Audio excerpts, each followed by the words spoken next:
सहारनपुर में। और सहारनपुर की बात अगर करेंगे तो उसमें राघव लखनपाल और उनसे जुड़ी राजनीति की बात ना हो तो ये संभव नहीं होगा।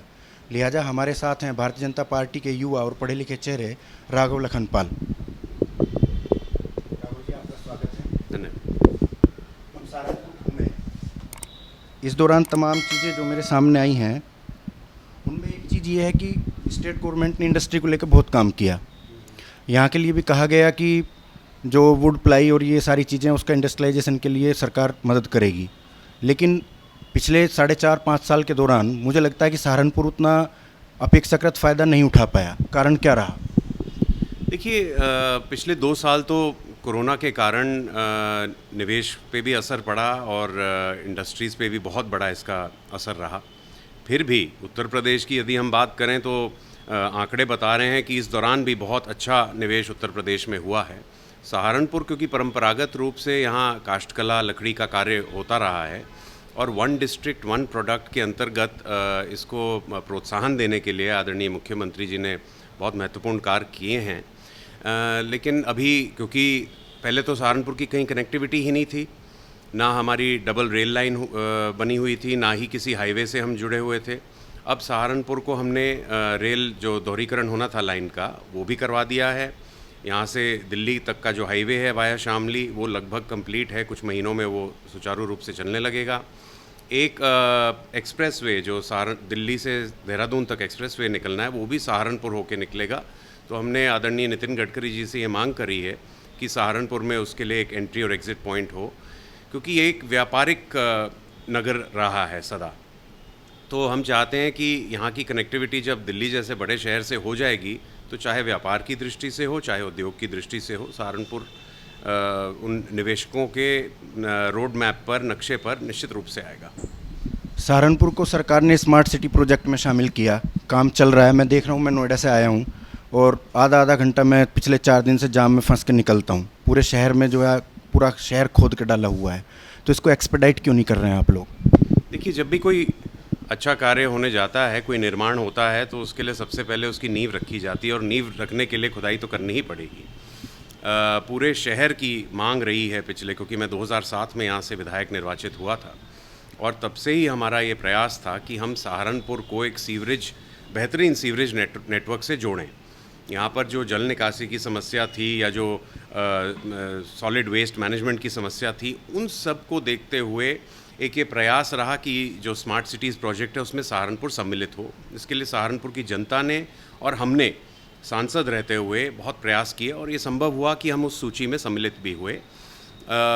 कुछ टाइमलाइंस होती हैं कुछ कामों की। अगर आप अर्थ को खोद रहे हैं, उसमें पाइप बिछा रहे हैं, उसके बाद तुरंत आप रोड नहीं बना सकते जब तक वो अर्थ सेटल ना कर जाए। तो ये सब चीज़ें हैं। बहरहाल जो भी मुश्किलें हैं, दिक्कतें, उनको हम समय समय पर दूर करने का प्रयास कर रहे हैं।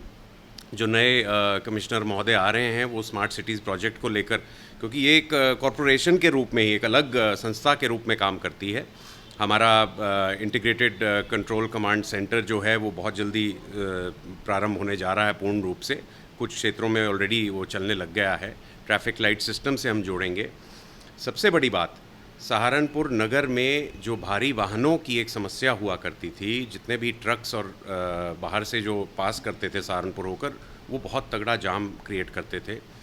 तो अगर आप सहारनपुर 2-3 वर्ष से पूर्व आए होते तो शायद आपकी गाड़ी थोड़ी सी भी ना हिल पाती। जो हमने NH बाईपास का निर्माण किया है, उसके निर्माण होने से सहारनपुर में जो ये भारी वाहनों की समस्या थी, जिसके कारण रोज़ दुर्घटना होती थी या समस्या आती थी, उसका काफ़ी हद तक हमें समाधान हम करने में सक्षम हुए हैं। उसके अलावा भी अब देखिए, जनसंख्या बढ़ती जा रही है, लोगों के पास वाहनों की संख्या बढ़ती जा रही है, सड़कें उतनी ही हैं। हम प्रयास कर रहे हैं कि लिमिटेड जो हमारे पास स्पेसेस हैं उसी में अधिक से अधिक हम जगह बनाकर किसी तरह से इस ट्रैफिक की सिचुएशन को ईज़ करेंगे। लेकिन स्मार्ट सिटीज़ के अंतर्गत बहुत से अभी काम होने बाकी हैं, जिससे मुझे लगता है आने वाले समय में कुछ हद तक उसका समाधान होगा। राई वाला मार्केट, उसने देश विदेश में नाम कमाया। वहाँ का व्यापारी खुद को बड़ा उपेक्षित महसूस करता है। सौंदर्यकरण नहीं हो पाया मार्केट का, इंफ्रास्ट्रक्चर अच्छा नहीं बन पाया। तो इस तरफ क्या कदम उठाने की ज़रूरत है? राय वाला मार्केट सहारनपुर वासियों के लिए एक ऐसा मार्केट है जिस पर सब गर्व करते हैं क्योंकि ये मान्यता है कि यहाँ से कपड़ा पूरे एशिया तक सप्लाई होता है। बहुत बड़े पैमाने पर यहाँ कारोबार होता है कपड़े का, और हम इसके लिए जो उसका मुख्य रास्ता है रायवाला मार्केट तक का, उस पे अतिक्रमण बहुत है।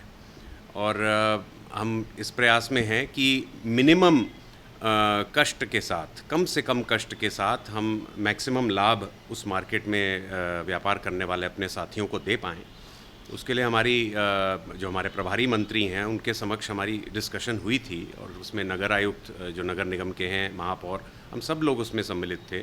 और उसमें यही बात हुई थी कि उस मुख्य रास्ते को अतिक्रमण मुक्त किया जाए, ताकि उस मार्केट को सही मायने में जो उसकी अप्रोच है, एंट्री एग्ज़िट है, वो पूर्ण हो सके। रायवाला मार्केट किसी के अधीन नहीं है, किसी पर निर्भर नहीं है। वे खुद इतने क्षमतावान व्यापारी भाई हैं हमारे कि उन्होंने एक ऐसा नाम पूरे भारत में बनाया है, तो हमेशा हम उनके साथ खड़े हैं। अभी पेंडेमिक में सब लोगों ने बड़ा, हालांकि पूरी दुनिया परेशान रही, लेकिन हेल्थ का जो इंफ्रास्ट्रक्चर है सहारनपुर का, मुझे लगता है बड़ा वीक है। लोग भी इस बात को मानते हैं। तो इस दिशा में क्या कदम उठाए जाने चाहिए, या आपका निकट भविष्य की सोच इसको लेकर क्या है? देखिए, कुछ वर्ष पूर्व तक जो हमारा ज़िला अस्पताल है और जो हमारा मेडिकल कॉलेज है, दोनों की ही स्थिति बहुत ही दयनीय थी। वहाँ सुविधा के नाम पर कुछ भी अवेलेबल नहीं था। अब बहुत सी चीज़ें वहाँ शुरू हुई हैं, जैसे कि ज़िला अस्पताल में अब डायलिसिस की भी हमने सुविधा उपलब्ध करवा दी है हमारी सरकारों ने। एक समस्या जो पूरे प्रदेश की ही है, वो है चिकित्सकों की कमी की, स्पेशलिस्ट की कमी की। कुल मेडिकल फील्ड एक ऐसी फील्ड है जहाँ शायद अपनी शिक्षा पूर्ण करने के बाद लोग शायद सरकारी सेवा में कम, लेकिन निजी प्रैक्टिस में ज़्यादा जाना पसंद करते हैं। तो मैं तो ये आग्रह करूँगा, क्योंकि ये एक ऐसी समस्या है कि हमें चिकित्सकों की आवश्यकता है। सुविधाओं की, इंफ्रास्ट्रक्चर की कमी नहीं है, जो भी इक्विपमेंट है उसकी कमी नहीं है, बिल्डिंग की कमी नहीं है।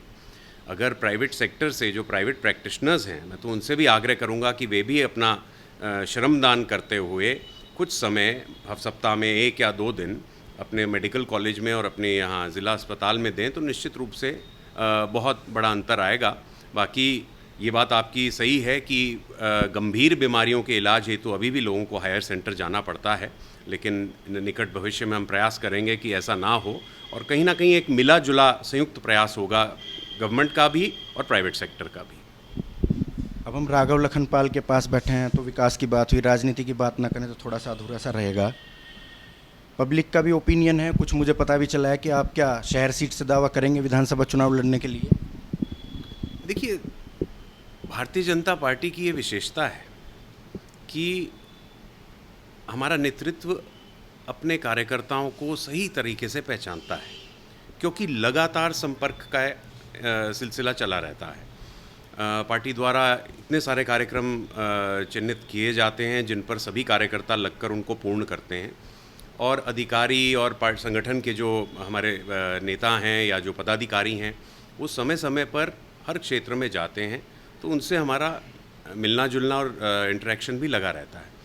तो पार्टी को मालूम है किस क्षेत्र में क्या करना है, किस क्षेत्र में किस सीट पर किसको लड़ाना है। तो ये तो पार्टी का निर्णय होगा, जो निर्णय उनका होगा वो हमारे लिए मान्य होगा।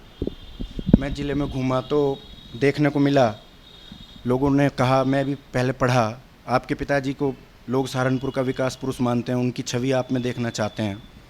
लेकिन लोगों के मन में एक बात ये आती है कि राघव लखनपाल युवा, पढ़ा लिखा, एनर्जेटिक, लेकिन शहरी बन के रह गया, गांव पे बड़ा कम ध्यान देता है। क्या? नहीं, ऐसा नहीं है।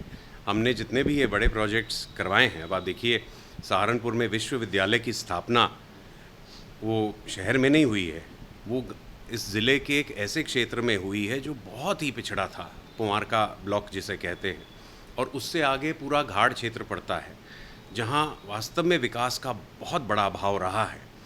तो हमारा ये फोकस और विज़न था कि अगर हम ऐसे क्षेत्र में विश्वविद्यालय की स्थापना करवाएंगे तो उस क्षेत्र का तो विकास होगा ही, वहाँ एक रोज़गार के साधन उत्पन्न होंगे, और कहीं ना कहीं वो क्षेत्र की प्रसिद्धि पूरे प्रदेश में या कम से कम हमारे पश्चिमी उत्तर प्रदेश में तो होगी। इतना बड़ा प्रोजेक्ट यदि हम लाकर ग्रामीण क्षेत्र में लगाते हैं तो ये तो नहीं कहा जा सकता कि ग्रामीण क्षेत्रों की अनदेखी हो रही है।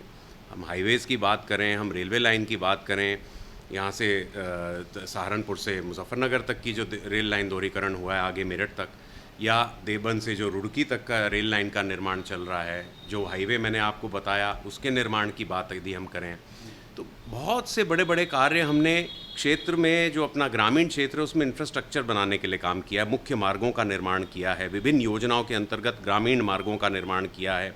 कहीं जहाँ कैनाल्स में तब्दीलियाँ लानी थी, कुछ परिवर्तन लाने थे, वो सब कार्य किए हैं। तो बहुत भारी पैमाने पे हमने काम किया है। तो मैं नहीं समझता कि ऐसा कोई आरोप किसी कोई आधार है उसका। जी। इमरान मसूद, अभी पिछले दिनों उनके कुछ बयानात आए, सपा को लेकर उनमें थोड़ी नरमी दिखाई दी। फिलहाल वैसे मौजूदा कांग्रेस में है, लेकिन अगर ये समीकरण बदलता है, वो सपा वापसी करते हैं, तो आप किस तौर पे भाजपा के लिए अपॉर्चुनिटी होगी, क्या होगा? देखिए, आदरणीय योगी आदित्यनाथ जी ने इतने अच्छा काम पिछले 4.5 वर्षों में किया है। यदि वास्तव में आप उनका रिपोर्ट कार्ड उसका अध्ययन करेंगे, केवल कहने को आंकड़े नहीं है, ये वास्तविकता है। किसी भी क्षेत्र का पैमाना अगर आप ग्रोथ रेट या पर कैपिटा इनकम से करते हैं, आप पर कैपिटा इनकम ही ले लीजिए उत्तर प्रदेश का 4.5 वर्ष पूर्व, जो लगभग मेरे ख्याल में 36-37 हज़ार रुपये था, आज उसको 95-96 हज़ार, मतलब दुगने से भी ज़्यादा करने का काम यदि योगी आदित्यनाथ जी ने किया है। और एक कानून का राज जो स्थापित पूरे प्रदेश में करने का काम किया है। गुंडे, माफिया, बदमाश, लुटेरे, जिन्हें पहले राजनीतिक संरक्षण प्राप्त होता था अन्य पार्टियों का, वो प्रथा समाप्त करने का काम आदरणीय योगी जी ने किया है। तो मेरा ये मानना है कि पब्लिक उनके इस कार्य को देखेगी, ना कि क्या गठजोड़ और क्या गणित और कौन किस पार्टी से कहाँ जा रहा है। मैं नहीं समझता कि उसका कोई फ़र्क पड़ने वाला है। सबका साथ, सबका विकास आदरणीय मोदी जी के कार्य करने की शैली है, और वही शैली आदरणीय योगी जी ने अपनाते हुए पूरे प्रदेश का विकास करने का काम किया। तो हम तो विकास के नाम पर वोट मांगेंगे और निश्चित रूप से हमारी विजय होगी। ये थे राघव लखनपाल, जो 2 बार भारतीय जनता पार्टी के विधायक और 1 बार सांसद रह चुके हैं, और हम उम्मीद करते हैं कि एक बार फिर ऐसा चेहरा उत्तर प्रदेश विधानसभा को आने वाले चुनाव में मिलेगा। धन्यवाद। जरूरी खबरों से अपडेट रहने के लिए हमारा YouTube चैनल जरूर सब्सक्राइब करें।